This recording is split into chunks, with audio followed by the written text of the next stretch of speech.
ഹരേ കൃഷ്ണ. എല്ലാവർക്കും നമസ്തേ. ഇന്ന് രാമനവമിയാണ്. നമ്മൾ ഭാരതീയരെ സംബന്ധിച്ച് വളരെ വിശിഷ്ടമായിട്ടുള്ള ഒരു ദിവസമാണ്. സാക്ഷാൽ ശ്രീരാമചന്ദ്രസ്വാമിയുടെ പിറന്നാളായിട്ടുള്ള ഇന്ന് ആ ശ്രീരാമചന്ദ്രസ്വാമിയെ അനുസ്മരിച്ചും കൊണ്ട് ചെറിയൊരു ഉദ്യമമാണ് ചെയ്യാൻ ശ്രമിക്കുന്നത്. ശ്ലോകരത്നങ്ങളിൽ അടുത്ത ശ്ലോകം ഇന്ന് നിങ്ങളുടെ മുന്നിൽ സമർപ്പിക്കുകയാണ്. ഈ ശ്ലോകം വളരെയധികം മഹാത്മ്യമുള്ള ഒരു ശ്ലോകമാണ്. അതിന് ചില പ്രത്യേകതകളൊക്കെ ഉണ്ട്. എന്തായാലും ഈ ശ്ലോകം ആദ്യം നമുക്ക് ഒന്ന് ഉച്ചരിക്കാം, അതിനുശേഷം നമുക്കതിൻ്റെ അർത്ഥത്തിലേക്ക് കിടക്കാം. ഹത്വാ യുദ്ധേ ദശാസ്യം ത്രിഭുവന വിഷമം വാമഹസ്തേന ചാപം ഭൂമൗ വിഷ്ടഭ്യ നിഷ്ഠന്നിതരകരധൃതം ഭ്രാമയൻ ബാണമേകം ആരക്തോപന്തനേത്ര ശരദളിതവപു സൂര്യകോട്ടിപ്രകാശോ വീരശ്രീബന്ധുരാംഗ ത്രിദശപതിനുത പാതു മാം വീരരാമാം. ഈ ശ്ലോകം അധ്യാത്മരാമായണം ആ മൂലഗ്രന്ഥത്തിൽ രാവണവധത്തിൻ്റെ അവസാനത്തെ ആ ഭാഗത്തിൽ പറയുന്ന ഒരു ശ്ലോകമാണ്. രാവണവധം എന്ന് പറയുന്ന അധ്യായത്തിൻ്റെ ഏറ്റവും അവസാനത്തെ ശ്ലോകമാണ്.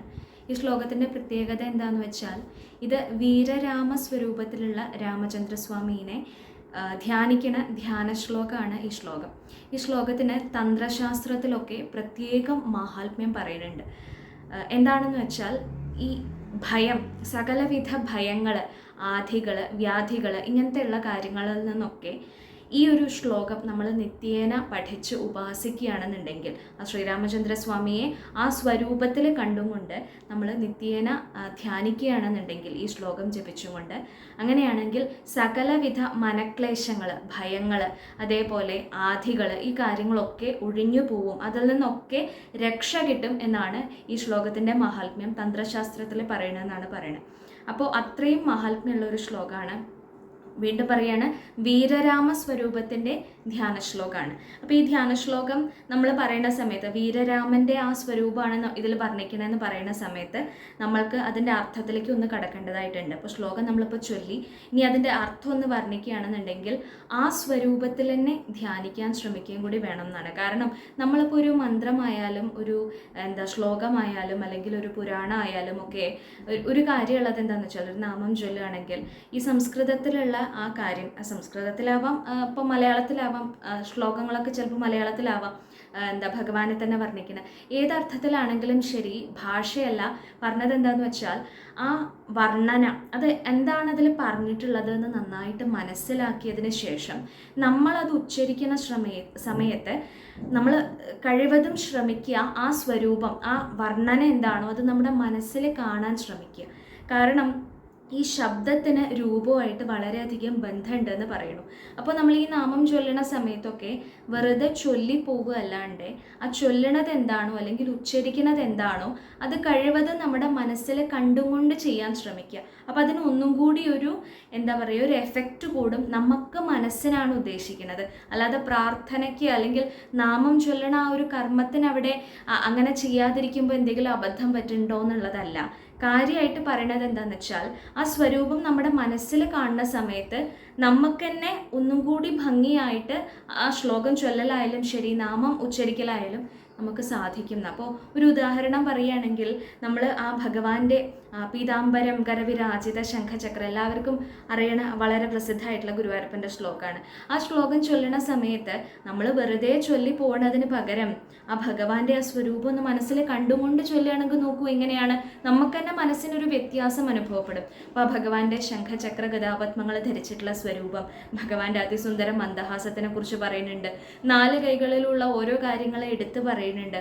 അതേപോലെ ആ ഭഗവാൻ എങ്ങനെയാണ് ആ വാതാലയേശ എന്നാണ് പറയുന്നത്, അതായത് ഗുരുഭവനപുരിയിൽ വസിക്കുന്ന ആ ഭഗവാൻ അടിയൻ്റെ ഹൃദയത്തിലും വന്ന് കുടികൊള്ളണേ എന്നാണ് പ്രാർത്ഥിക്കുന്നത്.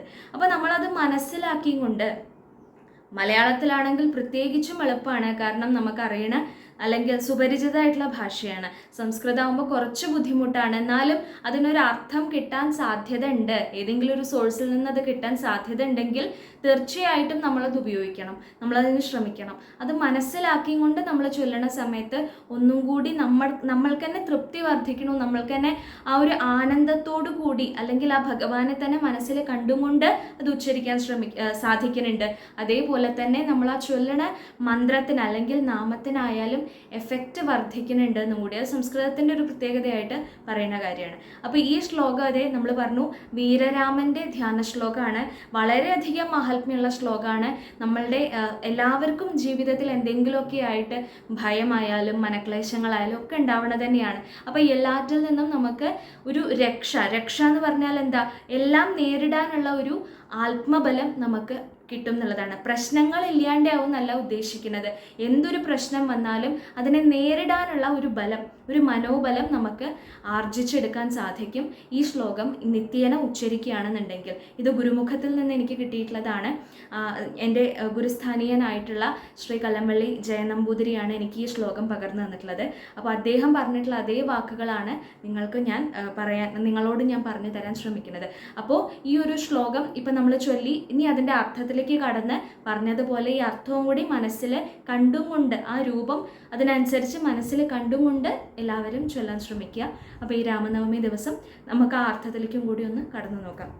ഇവിടെ പറയുന്നത് ആ രാവണവധം പറഞ്ഞുവല്ലോ, അധ്യാത്മരാമായണം മൂലഗ്രന്ഥത്തിൽ രാവണവധം എന്ന് പറയുന്ന പ്രകരണം അതിൻ്റെ അവസാനത്തെ ശ്ലോകമാണ് ഈ ശ്ലോകം കാണാൻ സാധിക്കുക. അപ്പോൾ രാവണനെ വധിച്ചു കഴിഞ്ഞിരിക്കുന്നു ശ്രീരാമചന്ദ്രസ്വാമി.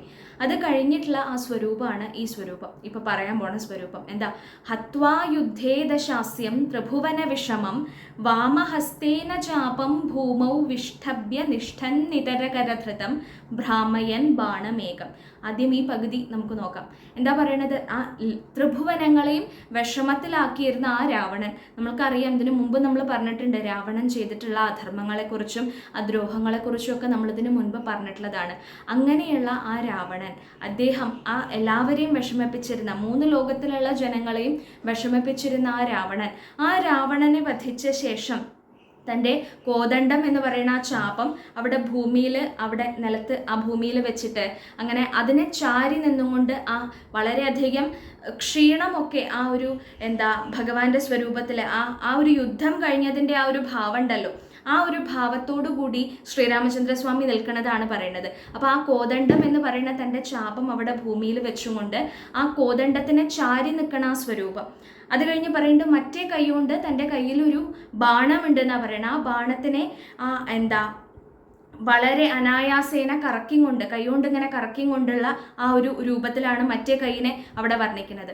അതുപോലെ പറയുന്നുണ്ട് ആ മുഖത്തിൽ, ആ അദ്ദേഹത്തിൻ്റെ മുഖത്തിൽ നമ്മൾ സാധാരണ ശ്രീരാമചന്ദ്രസ്വാമിയെ പറയുമ്പോൾ എങ്ങനെയാണ് ഇപ്പോൾ രാമൻ്റെ ഒരു സ്വരൂപം മനസ്സിൽ നമ്മൾ ചിന്തിക്കുകയാണെങ്കിൽ ഒന്നുകിൽ നമുക്ക് ആ പട്ടാഭിഷേകം ഉള്ള ആ സന്ദർഭമാണ് നമ്മുടെ മനസ്സിലേക്ക് വരിക. സീതാസമേതനായിട്ട് ആ 4 സഹോദരന്മാരും കൂടെ ഉണ്ട്, അവിടെ 3 സഹോദരന്മാരും കൂടെ ഉണ്ട്. അതേപോലെ വിഭീഷണനുണ്ട്, സുഗ്രീവനുണ്ട്, ആ വാനരന്മാരെല്ലാവരും ഉണ്ട്. അവരൊക്കെ സേവയ്ക്കായി നിന്നുകൊണ്ട് ആ സിംഹാസനത്തിലിരിക്കുന്ന ശ്രീരാമചന്ദ്രസ്വാമിയുടെ സ്വരൂപാവാം ഒരു പക്ഷേ മനസ്സിലേക്ക് വരുന്നത്.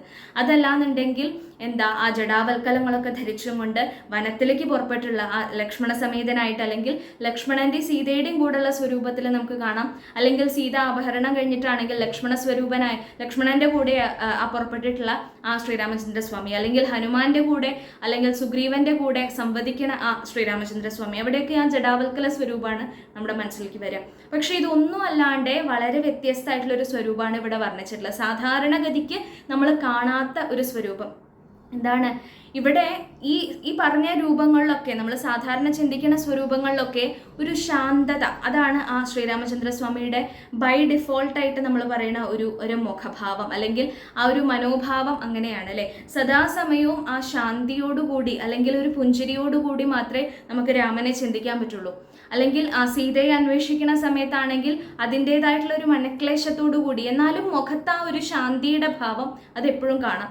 പക്ഷെ ഇവിടെ മാത്രം പറയുന്നുണ്ട് ആ രാവണനെ വധിച്ചതിന് ശേഷം ആ തൻ്റെ സീതയെ അപഹരിച്ചു എന്നുള്ളത് മാത്രമല്ല, താൻ പരിപാലിക്കണ ഈ 3 ലോകങ്ങളെയും ബുദ്ധിമുട്ടിലാക്കിയിട്ടുള്ള തൻ്റെ ഭക്തന്മാർക്ക് ആ അപകടം അല്ലെങ്കിൽ ഉപദ്രവം വരുത്തിയിരുന്ന ആ രാവണനെ വധിച്ചിട്ടാണ് നിൽക്കുന്നത്. അപ്പം അതിൻ്റെ ആ ക്രോധം അത് ആ മുഖത്തു നിന്ന് വിട്ടുപോയിട്ടില്ല എന്ന് പറയുന്നുണ്ട്.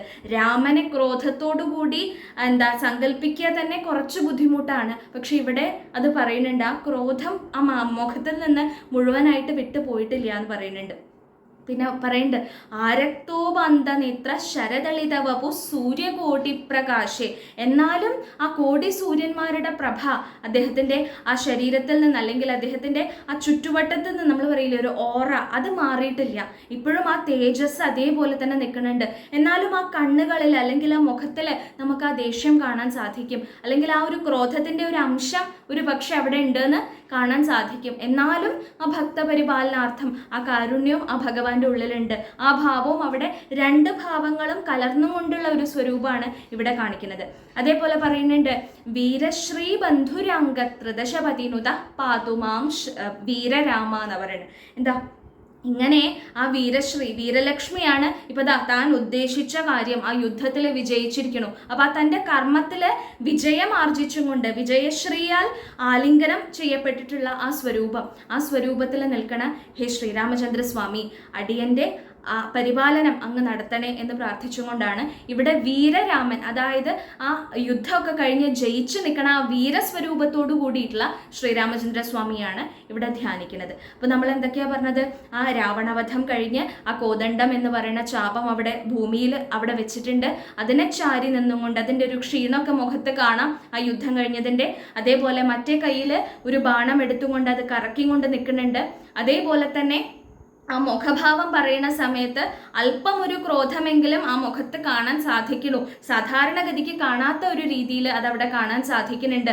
അതേപോലെ തന്നെ പറയുന്നുണ്ട്, എന്നാലും കൂടി ആ തേജസ്സിന് യാതൊരു കുറവും വന്നിട്ടില്ല. ഇത്രയും വലിയൊരു യുദ്ധം നടന്നിട്ടുണ്ടെങ്കിലും ആ ഭഗവാന്റെ തേജസ്സിന് യാതൊരു കുറവും വന്നിട്ടില്ല. ആ കോടി സൂര്യന്മാരുടെ പ്രഭയോടുകൂടി ആ വീരലക്ഷ്മി ആലിംഗനം ചെയ്തുകൊണ്ടുള്ള ആ സ്വരൂപത്തോട് കൂടി നിൽക്കണ ഹേ വീരരാമ, അടിയനെ അങ്ങ് പരിപാലിക്കണേ എന്ന് പ്രാർത്ഥിച്ചുകൊണ്ടാണ് ഈ ശ്ലോകം സമർപ്പിക്കുന്നത്. അപ്പോൾ ഈ ശ്ലോകം എന്താണ് പറഞ്ഞത് എന്ന് വെച്ചാൽ, നമ്മൾ ആദ്യത്തിൻ്റെ ആ ഫലശ്രുതിയിൽ പറഞ്ഞു, സകലവിധ മനക്ലേശങ്ങളിൽ നിന്നും അതിനെയൊക്കെ നേരിടാനുള്ള ആത്മബലം ഈ ശ്ലോകം നിത്യമായിട്ട് ഉപാസിക്കുകയാണെന്നുണ്ടെങ്കിൽ കിട്ടുമെന്നാണ് പറയുന്നത്. അപ്പോൾ ഈ രാമനവമി എന്നുള്ള ഈ ശുഭദിനത്തിൽ ഈ ഭഗവാന്റെ സാധാരണഗതിക്ക് കാണാത്ത രീതിയിലുള്ള ഈ ഒരു സ്വരൂപത്തിൽ, വീരരാമനായിട്ടുള്ള ഈ സ്വരൂപത്തിൽ നമുക്ക് ഭഗവാനെ ധ്യാനിക്കാൻ ആ പറഞ്ഞ രീതിയിൽ തന്നെ ആ അർത്ഥം മനസ്സിലാക്കിക്കൊണ്ട് അത് മനസ്സിൽ കണ്ടുകൊണ്ട് നമുക്ക് ധ്യാനിക്കാൻ സാധിക്കട്ടെ എന്ന് പ്രാർത്ഥിക്കുകയാണ്. എല്ലാവർക്കും മംഗളപൂർണ്ണമായിട്ടുള്ള ഒരു രാമനവമി ആശംസിക്കുന്നു. ഹരേ കൃഷ്ണ.